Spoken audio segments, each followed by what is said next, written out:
Today's episode is brought to you by Factor. The holiday season can be such a jam-packed, busy time. And you might be thinking, how am I going to fit in nutritious, flavourful meals to fuel me on these crazy busy days? Factor is America's #1 ready-to-eat meal delivery service.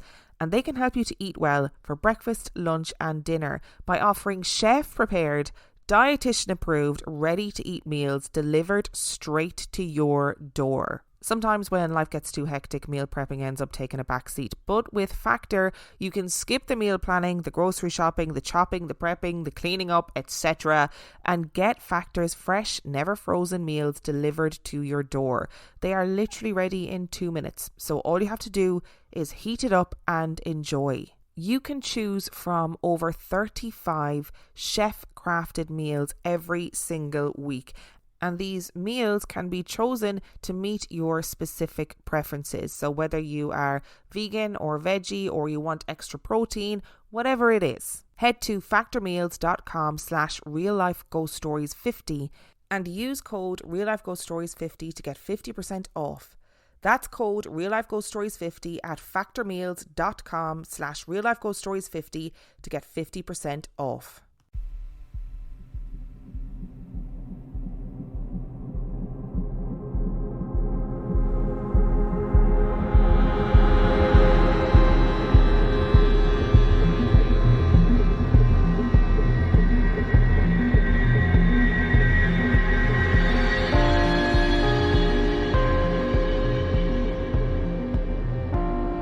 Hello and welcome to 15 Days of Festive Fear, day number 9. And I have one story for you today, and that story comes from the 29th of August 2023. And our story today comes from Christie. My experiences with the paranormal started at a very young age, with the death of my grandmother. I was 4 when she died very unexpectedly from undiagnosed cancer, and my mom and her dad and siblings were distraught. I don't remember this experience itself, but I went into my mom's room early one morning, absolutely bursting to tell her, "Angels don't have wings, and they're singing to Grandad so that he will feel better." She was astonished and asked me to repeat it again to her sisters, and they all cried. I don't recall feeling any grief at all for my grandmother, cold as that sounds. My mom says that at the funeral I said, "Don't be sad. She doesn't have to be here anymore and she's not in pain, and that's very lucky." Apparently I've always been like that. As a very small child, whenever I was frustrated, I would yell, "I didn't ask to be here. You're the one that wanted me, so I came. You better figure it out so I don't have to do this again." My mother says this is about the time she started to truly believe in reincarnation. My granddad, a deeply spiritual man, just nodded when she told him about my bizarre choice of words and said, "That one was reluctant to come back." I was a strange child. Speaking of my grandfather, he had his own paranormal experience during World War II. He was an officer in the US Army and helped to liberate Buchenwald. But that's not where the experience happened. Rather, he was riding in a truck with several other officers along a road in Germany, going slowly in a line of marching soldiers, when he had a very strong feeling to get out of the truck and walk alongside it. As he did, 2 men in pristine uniforms came up beside him, took him one by either arm, and half carried him into a ditch that ran along the road. Moments later, the truck he had been in exploded, probably from a mine. The 2 men covered my granddad, flattening him down, and then just as suddenly weren't there. Not like they got up out of the ditch to help, they just weren't there anymore. One moment they were lying across him, the next my granddad was alone. I knew they were angels of some kind though, he would say whenever he told this story, because we were all absolutely filthy, and they were wearing fresh, clean uniforms with the trousers pressed to a crease. Nobody had fresh, clean uniforms with pants pressed in 1945. Back to my own experiences. Shortly after my grandmother died, my mom and I went to visit someone from church at their home. Walking up their driveway, I looked inside the open garage door at the woman's husband, who was doing something or other. I can't remember what. I stared. There was another man at the back of the garage. sitting on a chair with his hands in his lap, and he was glowing like an opal. He had no features, just that bright glow interspersed with flashes of red and blue. As I stared, he turned his head a little and looked at me, and I was so struck by the weirdness of him that I just stood there. I was only 4, but I knew that people didn't just glow like that. My mom asked me what I was looking at, and I said, "The man," because, duh. Of course she thought it was the husband and told me to follow her inside. When I looked back, the opalescent man was still there, watching me watch him as I followed my mom. When we came out an hour later, he wasn't there. To this day, I have no idea what he was. He didn't scare me. Was he a guardian angel looking after the man of the house? I asked my mom about it when I was older, and she said he was alone in the garage that day. So definitely paranormal. Fast forward a couple of years, and my family was making a major transition from living in the San Diego area up north to a small town just outside of San Jose. For my parents, it was a new chance at life, with new careers for both of them.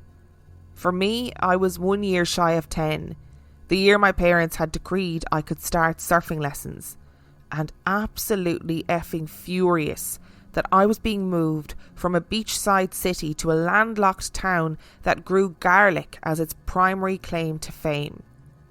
This was the mid-90s, when Garlic Town, as I call it, was still very much a small town, with a yearly garlic festival and lots of wide open spaces around town. It was also home to our first haunted house, a nasty little condo in which lived the spirit of a man who liked to watch my mom shower and who watched me whenever I was alone. I hated him utterly, and I was glad to leave that condo behind when we moved into a real house. But spirits have always followed in me and my mom's wake, and since moving up north we've constantly had shadow people, whether or not the house was old or new. I remember thinking, when we moved into our final newly built home, that at least we wouldn't have ghosts anymore. I was wrong, and I never did get surfing lessons. My mom is a violin teacher, and she's always seen shadow people watching her violin lessons from the landing over the stairs. They never did anything but watch, though sometimes we would hear footsteps. We learned to cast them out by reciting prayers, and they'd go away for a bit, but they always came back.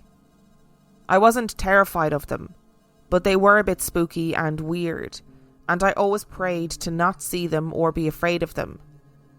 Only one half of that prayer was answered. When I moved out for college, I mostly left the spirits behind, or so I thought. My first semester of college was spent at a small women's college in Virginia that had such a toxic atmosphere that I left at Christmas and never went back. The ghosts made themselves known immediately, and they were not few. I'm pretty sure every part of that campus was haunted, but my dorm was absolutely the worst. I was living in the no-man hall where the ultra-conservative girls who didn't want to have any male visitors were housed. We had a poltergeist. It would turn on the showers and sinks in the communal bathroom. On more than one occasion, I actively watched the knobs turn back on after I had tightly screwed them to off. Maintenance didn't even deal with it anymore. They would just say, "Oh yeah, that hole is weird," and didn't even come and take a look. I guess they were over it, and who can blame them? The poltergeist would also go into the individual bedrooms and mess around with computers and radios, which drove everyone nuts, as it was always when the person who lived in the room was gone, and no one could get in to turn off the blasting music. It would also run up and down the hallway late at night and bang on the doors as it passed. For some reason, though, it never came into my room, and when it did its door banging routine, it always skipped my door.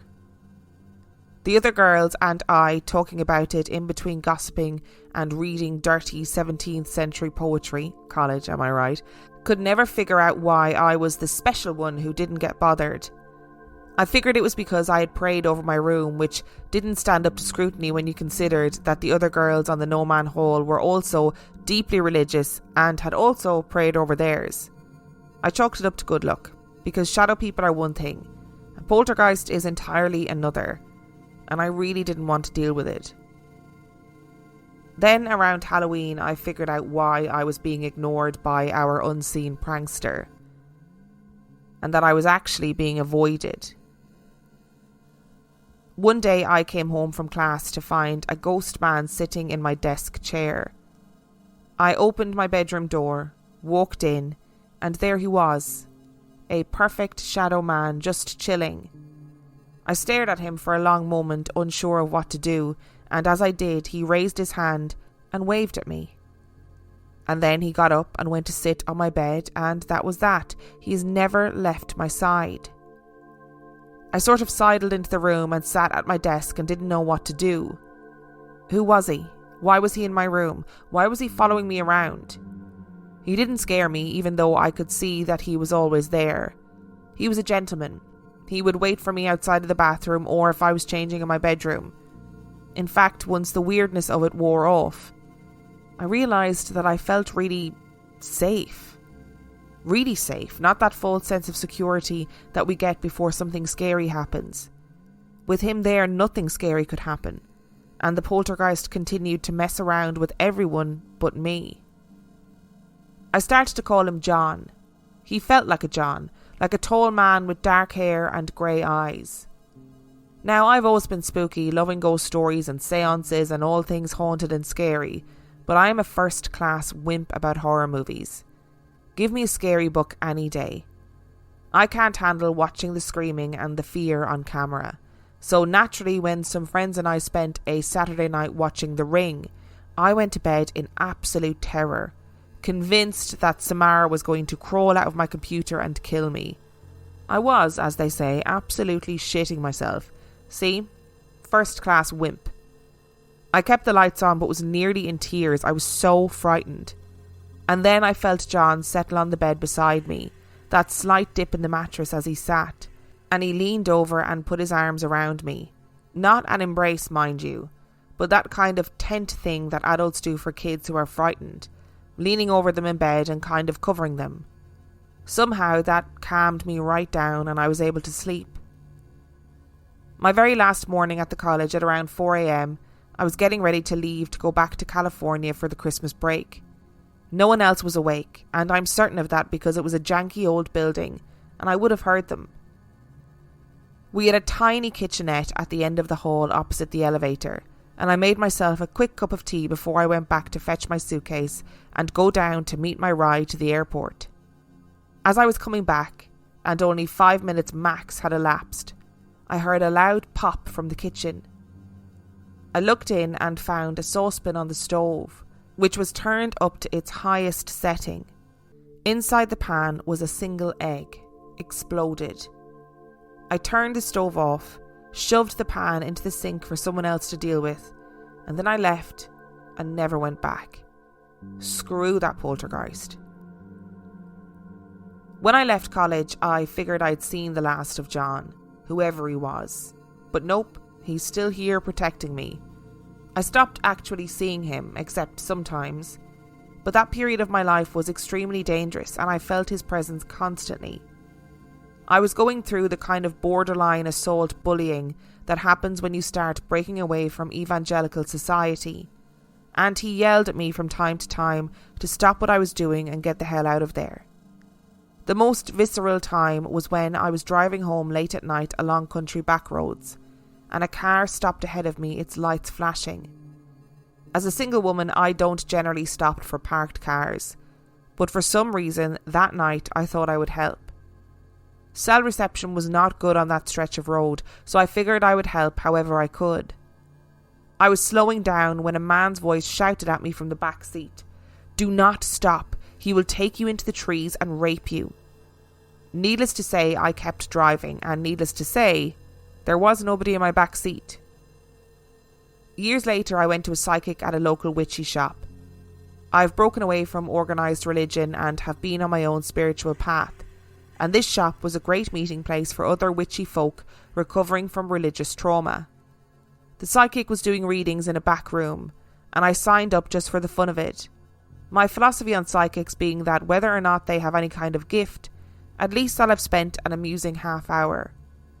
So I walked into the back room and her eyes went over my shoulder and she said, "Oh, you've got a friend." She went on to describe a tall man with dark hair and grey eyes, whose job it is to keep me safe. "He says that he preferred your desk chair because it was more comfortable than sitting on the bed," she told me, and went on to say that the reason I started seeing him when I did was because of all the supernatural shenanigans, her words, at my college. The veil was thin there and he didn't like the energy at all, and that's why he stuck to me like glue. "But," she added, "he's been with you for centuries, and he knew you were hesitant to live this life, so he lets you know that he's there." That's about the time I started to believe in reincarnation. Keep in mind at this point I had said little more to her than my name, and that I had recently broken away from mainstream religion. But she confirmed everything I'd come to believe about my guardian angel. And since I didn't go around telling people about him, that astonished me. She's one psychic I believe in. I truly understand how completely bonkers all of this sounds, but on my honour as a witch, it's all true. I know I've taken up loads of your time, but I've got one more story to tell that I think you'll like. I'm a former teacher, and during the summer break I used to work as a tour guide at the Winchester Mystery House here in San Jose. A small note about that. Sarah Winchester did not believe she was cursed. She did not build that house to house any spirits killed by Winchester rifles. She did not have a seance room where spirits told her how to build the house, and she did not force her workmen to work on the building around the clock, 365 days a year. All that and more was made up after her death by the carnival barker who bought her house and turned it into a tourist trap. The so-called legend of Sarah Winchester is all a pack of lies created to make money. Who Sarah really was a woman in poor health, whose husband had recently died of tuberculosis, and whose doctor suggested she move out to California because they believed the warm air would be better for her health. She tried out San Francisco, didn't like it, and moved down to San Jose. Her mansion was not the first house she built either. Sarah was a brilliant amateur architect and had already designed a house on the East Coast. There's another here in Los Altos, just northwest of the main house, that she designed and built for her sister. But obviously the San Jose house is the most famous, and it is haunted, just not by the spirits killed by the Winchester rifle. Nope, it's former staff. She was an amazing boss, paid twice the going rate, didn't charge staff room and board for living in the house or on the property, paid for healthcare and education for the entire family, let servants' kids play in her garden. It's a small wonder that there are various former servants stationed around the house. Oh, and the spirit of 2 guard dogs who were buried on the property. Sarah herself is there too. So anyway, I worked there as a tour guide in the summers over the break, and I had the privilege of opening up the house every morning before the public came in. The Winchester Mystery House is enormous, but it's not a particularly weird layout, and it's not even the biggest house in the valley. That would be the Hayes Mansion, which is twice as large and probably just as haunted. I'm not going to lie, it was thrilling beyond belief to walk through that house alone, exploring just because I could. I managed to visit rooms that the public has never seen, leaving notes for other guides to find, a game that we all played, and every day I'm grateful for the experience. Every morning when I arrived, I would change into my Wild West housemaid costume, and then I would walk through the house from back to front and up and down, opening windows and turning on floor fans, because that place is not air conditioned and California's summer times are the worst. As I went, I would talk out loud, greeting the house and its occupants, much like one would greet a pet or a friend. "Hello house, you're such a gorgeous house. I love the windows in here, and the crown moulding is just gorgeous. Are you ready for the day? It's going to be hot," etc. I got into the habit of talking out loud to the place, pretending that I was talking to Sarah Winchester herself. Yes, I know this sounds silly, but I liked to think that she could hear me. And again, I'm a spooky girl with a lifetime of haunting experience, so you can't really blame me. So I'd go into her main bedroom where she died peacefully in her sleep in 1922. Open the windows, turn on the fan and greet Sarah. "Morning, Mrs. Winchester. Isn't it a beautiful day? I do wish we had air conditioning though. You know, you've got the best view in the house from these windows," etc., etc. I did that the entire summer and every school break that I worked at the house, and I always felt a sense of calm and belonging there. I did get my shoulder and back touched regularly by things that weren't there, and one time I felt a hand smooth a bit of flyaway hair back from my face. When that happened, I said, "Thanks for fixing my hair, but please don't do that. It takes me ages to get this updo right." And it didn't happen again. So fast forward to the post-lockdown era when I met the psychic I mentioned before. I asked if she had any messages for me, and she replied, "Yes, there's a Sarah here. She wants you to know that she always liked waking up to you in the morning. I'm seeing you open curtains, and she wants you to know that she really liked walking with you and listening to you talk about her house. She wishes you would come back to visit her from time to time." Does that make sense? You better believe I took myself right over to the Winchester and had a walk around. It pains me to see how much they still push the bullshit legend, because a quick look at the history of San Jose will show you how it's all made up. But if Sarah Winchester asks you to come and visit her, you do. Also, I just adore the idea that she goes on the house tours. All of the guides love her and her home so much, and I believe now that she knows that. Let's go right back to the very beginning of this story, Christie. And I don't want to be the one to say it, but it does sound like that you were a creepy kid. I know you said that you were a strange child, but we're up in the ante here and we're saying that you were actually a creepy kid. I absolutely love the story of your grandfather during World War II. First of all, insane that he was one of the soldiers who helped to liberate Buchenwald, which must have been an incredibly traumatizing experience for everybody involved. It doesn't even bear thinking about the things that they witnessed. And we hear those stories all the time, those third man stories. But it doesn't sound like your granddad was in that moment in a perilous situation. I know that obviously in wartime, fighting a war, you're in a perilous situation all the time, right? So you must be constantly in a state of fight or flight. But to get out of the truck now and then have two men in pristine uniforms come and lead you to the side of the road and lie on you to protect you during an explosion, like that is a wild story. And I totally see his point of being like, I knew they were angels, because everybody by 1945, by the end of the war, I imagine that everybody was bedraggled, dirty, filthy, tired, grim. It is unlikely that you'd have two people that were perfectly pristine in their army uniform. And we've done whole episodes on the third man theory, and I feel like there's something in it. And in regards to your opal glowing man, like, I wonder how many children are there out there, including you who's listening, including myself. Are there people that we have seen in our childhood and just accepted as real people who have not been real people, who have actually been spirits or visions or whatever? And because when you're a child, you just don't really question things. You don't really think twice about things. I mean, clearly 4-year-old you recognised something was awry because you were like, oh, this man is glowing, which is unusual.